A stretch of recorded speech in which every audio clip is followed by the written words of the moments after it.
وفاقی وزیر پیٹرولیم مصدق ملک اس وقت اسلام آباد میں پریس کانفرنس کر رہے ہیں، آپ کو لیے چلتے ہیں۔ 44% 44% اضافہ ہو گیا، وہ بھی غیر اہم ہے۔ ہمارے زر مبادلہ میں کیا ہوا ہے، ہمارے ریزروز کے اندر کیا پوزیشن ہے، ہماری امپورٹ اور ایکسپورٹ کا ڈیفیسٹ جو ہے وہ کتنا کم ہوا ہے۔ کرنٹ اکاؤنٹ کے اندر تقریباً 80% کمی آئی ہے، یعنی ہماری جو چیزیں ایکسپورٹ ہوتی ہیں اور جو چیزیں امپورٹ ہوتی ہیں ان میں جو توازن تھا، جو عدم توازن تھا، اس میں 80% کمی آئی ہے۔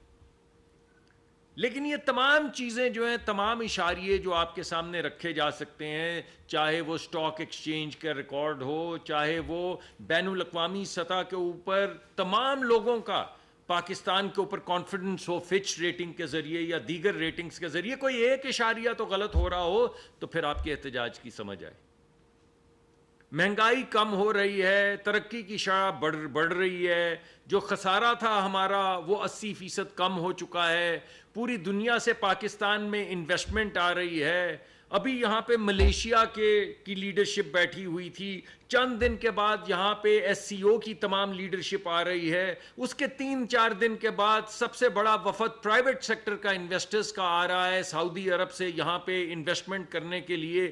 میں ابھی چین اور روس کا دورہ کر کے آیا ہوں، علیم خان صاحب اس وقت روس میں موجود ہیں۔ اس میں سے کون سی چیز غلط ہے؟ ملک اگر آگے بڑھ رہا ہے، ملک کے اندر اگر لوگوں کو نوکریاں مل رہی ہیں، ملک میں اگر مہنگائی کی شرح کم ہو رہی ہے، ملک کے اندر اگر سختی کے بعد کچھ بہتری کی گنجائش پیدا ہو رہی ہے، تو اس میں کیا ہے؟ اس میں کیا برا ہے؟ ارے بھائی بات یہ ہے کہ چاہے ہماری زباں سے آگ نہ نکلتی ہو، لیکن ہمارا تو خواب اتنا صحیح ہے کہ پاکستان کے لوگوں کی خدمت کرنے آئے ہیں تو پاکستان کے لوگوں کی خدمت کریں۔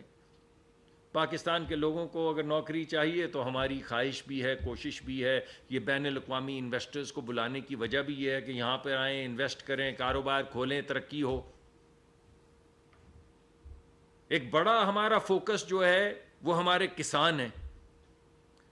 پچھلے سال بھی، اس سال میں جو ہم نے 6.5 یا 6.6% ترقی کی ہے ایگریکلچر میں، اس کی وجہ یہ ہے کہ چاہے وہ فرٹیلائزر ہو، چاہے وہ ٹریکٹر ہو، ہر لحاظ سے اس وقت حکومت کا جو فوکس ہے وہ کسان ہے، کیونکہ 50-55% ہمارے لوگ جو ہیں وہ ایگریکلچر سے ریلیٹڈ ہیں، وہ کھیتی باڑی کرتے ہیں، اپنے بیوی بچوں کا خیال کرتے ہیں، اپنے ماں باپ کی خدمت کرتے ہیں، تو ہم کاہے کو ایگریکلچر کو پروموٹ نہیں کریں گے؟ یہ جتنے انویسٹرز ہم یہاں پہ لا رہے ہیں، یہ کیوں لا رہے ہیں؟ تاکہ ہمارے شہری علاقوں کے اندر چھوٹے چھوٹے کام شروع ہوں، کسی جگہ پہ کارخانہ لگے، اس کارخانے کو چلنے کے بعد اس کی ٹرانسپورٹیشن کی ضرورت پڑے گی، کوئی ٹرک چاہیے ہوگا، کسی جگہ پہ پیکیجنگ کا کوئی یونٹ لگانا پڑے گا، کسی جگہ کے اوپر کوئی رنگ کرنے کے کو کام ہوگا، کوئی کنسٹرکشن کسی جگہ پہ ہو رہی ہوگی، کوئی اینٹیں لگا رہا ہوگا، کوئی چمنی سے دھواں اٹھ رہا ہوگا، تبھی کام چلے گا نا۔ یہ آئی ٹی پہ جو ہمارا فوکس ہے پرائم منسٹر کا، وہ کیوں بار بار آئی ٹی کا ذکر کرتے ہیں؟ اور ابھی سعودی عرب سے ایک بڑا انٹوراج جو آئی ٹی کا آ رہا ہے، وہ کیوں آ رہا ہے؟ اس وجہ سے کہ ہمارے پاس ٹاپ کے بچے بچیاں ہیں، بہترین بچے بچیاں ہیں۔ ہمارا نوجوان جو ہے وہ دنیا کے کسی بھی نوجوان جتنا علم رکھتا ہے اور ہنرمندی رکھتا ہے، لیکن اس کی اپرچونٹیز اگر ہم نے کریٹ کرنی ہے تو وہ اپرچونٹیز سامنے آئیں گی نا۔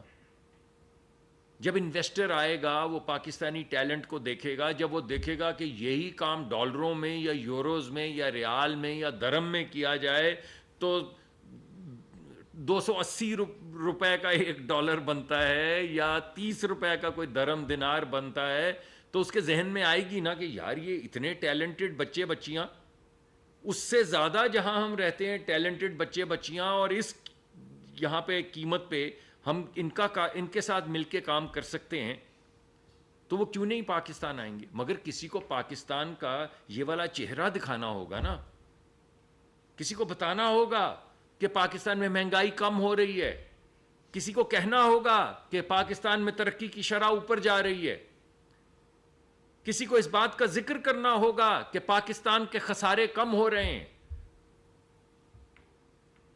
کسی کو یہ اندیا دینا ہوگا کہ یہ بلا وجہ سعودیہ نہیں آ رہا, بلا وجہ ملیشیا نہیں آ رہا, بلا وجہ چائنا نہیں آ رہا. یہ سی پیک کا جو فیز 2 شروع ہو رہا ہے, جس کا مرکز صرف نیا کاروبار ہے, انفراسٹرکچر نہیں, نیا کاروبار ہے, جس کا احسن اقبال صاحب کئی دفعہ ذکر کر چکے ہیں. یہ بلا وجہ نہیں ہو رہا. یہ روس کا جو دوبارہ انٹرسٹ ہے, یہ بلا وجہ نہیں ہے.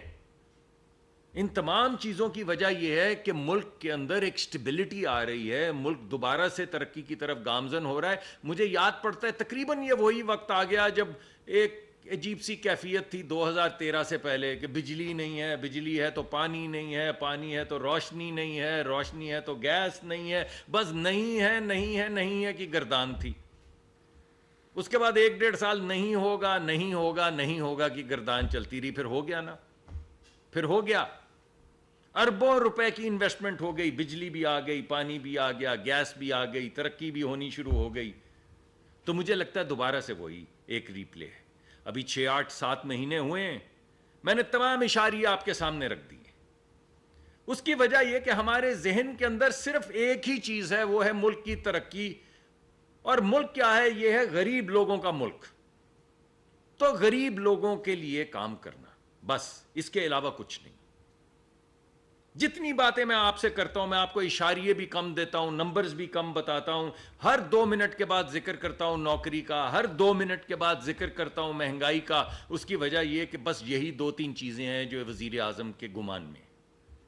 باقی سب اشاریے ہیں, ان کے لیے آپ علیحدہ پریس کانفرنس کر لیں. لیکن ان اشاریوں سے آپ کی زندگی میں کیا ہو رہا ہے, یہ ہے ایک اہم بات. اور یہی ہے ہمارا خواب, یہی ہے ہمارا خاکہ, یہی ہے ہمارا ملک. یہ ہے ایک پاکستان. اب دوسرا پاکستان پیش کرتا ہوں, جس میں کیا ہے؟ پکڑ لو, دھکڑ لو, آگ لگا دو, فساد کر دو, چھوڑیں گے نہیں, حملہ کر دیں گے, جیلیں توڑ دیں گے, کنٹینر لگا دو, میں نکلوں گا تو یہ ہو جائے گا, پھر وہ ہو جائے گا, پھر وزیر پیٹرولیم مصدق ملک اسلام آباد میں نیوز کانفرنس کر رہے ہیں, جو آپ نے لائیو ملاحظہ کیا.